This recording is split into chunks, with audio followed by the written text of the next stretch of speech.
You know that sick feeling when you roll up your driveway after weeks away, suitcase dragging behind you, and spot the neighborhood busybody lounging in your favorite porch chair like she pays the mortgage? That was me staring at Patricia Ellison, the self-appointed queen of Oakwood Estates HOA, sipping my 18-year-old scotch in my late wife's silk robe while her little wine crew laughed on my deck. She didn't even flinch when she saw me. She just smiled that tight, practiced smile and said, "You're not supposed to be here." The storm that had been building for months was finally about to break right there on my own front porch. 6 months earlier, Oakwood Estates looked like the American dream on a postcard, manicured lawns, kids on bikes, that peaceful suburban hum. But underneath the perfect grass was a web of rules so tight it could choke you. Patricia Ellison had run the HOA like her personal fiefdom for 8 years. She lived in the modest ranch at the entrance, but she treated every bigger house like a personal insult. I'd moved in after losing Sophia, chasing quiet in a new place. On day 4, the welcome wagon arrived in the form of Patricia herself, clipboard in hand, blonde helmet hair sprayed into submission. "Logan Pierce," she cooed. "All sugar and steel. We're so glad to have you. Just a quick note, your mailbox is matte black. Community standards call for brushed bronze. I'll have to issue a courtesy notice. $50 a day until corrected." I replaced it the next morning. Not because I cared about the color, but because I had bigger things on my mind. That was mistake number 1. The notices kept coming like clockwork. Grass measured at 3.2 inches instead of the sacred 3 inches. A single solar panel visible from the street, even though the board had approved it. My trash bins left out 12 minutes too long. Each one signed with her perfect little signature and a smiley face that somehow felt like a middle finger. My neighbor, old Mr.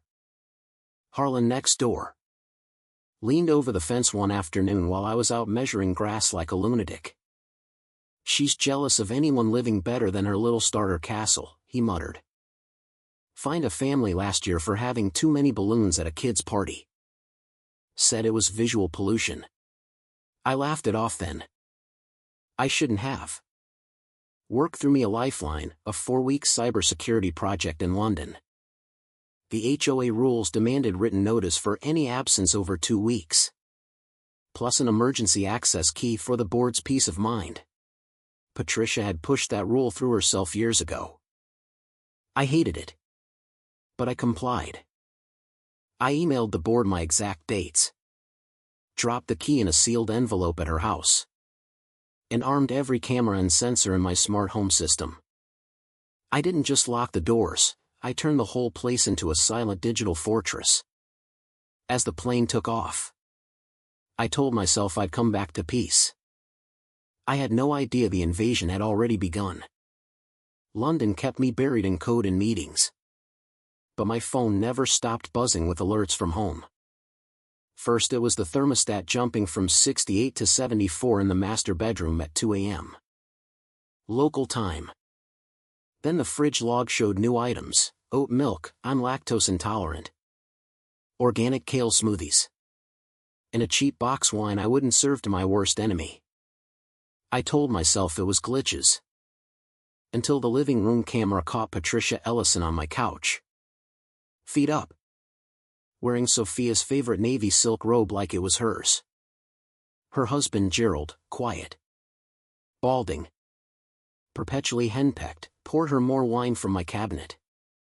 They were watching reality TV on my 85-inch screen and laughing like they'd won the lottery. It wasn't a break-in. It was a takeover. Every day the evidence piled up. Motion logs showed them coming and going like they owned the place. The pantry inventory dropped. My rare Japanese whiskey collection got raided. Worst of all, the closet camera captured Patricia sliding her fingers through Sophia's things, trying on her scarf, posing in the mirror with this smug little smile that made my blood run cold. I didn't call the cops from London. Patricia would have spun it as routine wellness check or some HOA emergency. She'd cry to the board, play the concerned neighbor card, and I'd be the paranoid widower who overreacted. No. I needed her buried so deep she'd never crawl out. So I became the ghost in my own house. I downloaded every feed, every audio clip, every sensor log. I caught her on the phone bragging to her friend, the owner's some grieving tech guy in Europe. House sitting empty, might as well make sure everything's maintained. Gerald's in heaven with that big TV. We'll be back in our shoebox by the time he returns. Another clip was pure gold. Gerald sounding nervous, Pat. What if he comes back early? Her reply. Sharp as a knife, he won't. I checked the itinerary he sent. We've got until the 28th. Clean up. And he'll never know we had the best 3 weeks of our lives. I saved it all. Labeled the folders like evidence in a trial. Because that's exactly what it was going to be. I quietly changed my return flight. 2 weeks early. Then I sent one last email to the board, project extended, returning June 12th instead. I could practically hear her sigh of relief across the Atlantic. The afternoon I pulled up 2 streets away and walked the last blocks. The air felt electric. Mr. Harlan gave me a subtle nod from his window. Patricia's silver Lexus sat proudly in my driveway. Laughter drifted from my back porch, her little community planning session, which was really just her and 3 friends drinking my liquor and badmouthing half the neighborhood. I stepped out from behind the oak tree. Phone recording discreetly in my hand. She spotted me first. The smile froze. Then stretched into something poisonous. You're not supposed to be here, she called out. Voice carrying that fake authority she loved so much. This is private property. I kept walking. You're right. Patricia. It is. So why are you wearing my wife's robe on my porch? Her guests went quiet. One woman set her glass down like it suddenly burned her fingers. Patricia stood up. Robe fluttering dramatically. You need to leave right now. Or I'm calling the police. I'm the HOA president. I have every right to be here performing wellness checks while the owner is away. I stopped at the bottom of the porch steps. Wellness checks that involve moving in, rating my whiskey, and throwing parties? Cute. Her face flushed. But she doubled down. This is exactly the kind of unstable behavior we were worried about. Neighbors have expressed concerns about your reclusive nature since your wife passed. I was protecting the community standards. That one stung. But I kept my voice even. Go ahead. Call them. She did. Right there. Voice trembling with righteous fury for her audience. Yes. 911?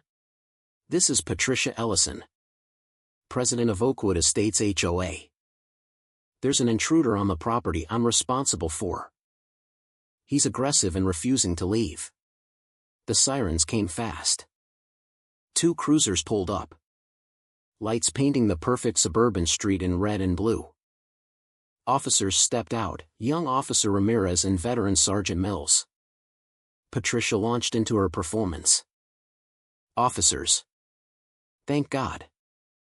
This man is trespassing. I'm the board president handling the property while the owner is overseas. He's clearly unstable, please remove him. I stayed calm. Hands visible. Officers. This is my house. My name is Logan Pierce. License is in my wallet. Sergeant Mills studied my ID. Then the address. His eyebrows rose. This matches the property. Ma'am. Patricia's voice climbed an octave. That proves nothing. He could have stolen it. As HOA president, I have authority here. I demand you remove this trespasser immediately. That's when my lawyer, Elena Vargas, pulled up in her black SUV, right on schedule. She walked up carrying a tablet like it was a loaded weapon. "Officers," Elena said smoothly. "I represent Mr. Pierce, the legal owner.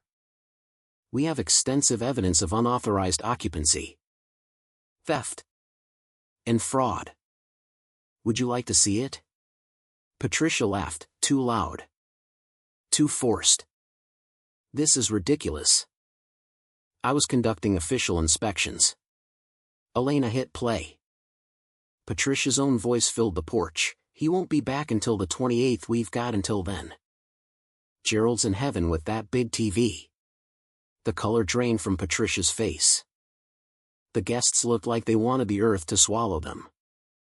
Officer Ramirez's hand moved away from his taser. Then came the body blow, the closet footage. Patricia twirling in Sophia's robe, smiling at herself in the mirror. Sergeant Mills turned to her, voice flat. "Ma'am, you're under arrest for trespassing, burglary, and unlawful occupancy." The cuffs clicked. Patricia's eyes went wide with pure panic, the mask finally cracking. "This is outrageous. I was protecting the community. You can't do this." As they walked her to the cruiser, she twisted around, face twisted in rage and disbelief. "You'll regret this, Logan. The board will hear about this." No one moved to help her. Her friends suddenly remembered urgent appointments. Gerald had already slipped out the back earlier, looking like a man who'd just woken from a nightmare. The fallout was beautiful. The story exploded locally, then nationally. HOA president squats in homeowner's house, gets arrested on his porch. The board called an emergency meeting. Patricia was removed in absentia. Mr. Harlan got voted in as interim president the same night. The emergency key rule? Repealed before the coffee got cold. New bylaws passed requiring written owner consent for any entry, ever. The civil suit was even sweeter. Restitution, damages for emotional distress, legal fees, and the cost of replacing everything she'd touched. Patricia lost her house, her reputation, and her little kingdom. Last I heard, she moved to a condo complex with no HOA. Irony is a hell of a drug. I sit on my porch most evenings now. The same chair she once claimed. The neighborhood feels different, lighter. People actually wave instead of avoiding eye contact. Mr. Harlan still jokes that I'm the guy who took down the dragon with nothing but patience and a smart home.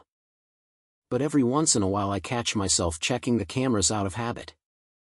So tell me, folks, was Patricia just a dedicated HOA president protecting community standards, or was this straight-up entitlement and abuse of power? Who was really in the wrong here, the woman who moved into someone else's home for the greater good, or the homeowner who refused to stay silent? Drop your thoughts below. I read every single one.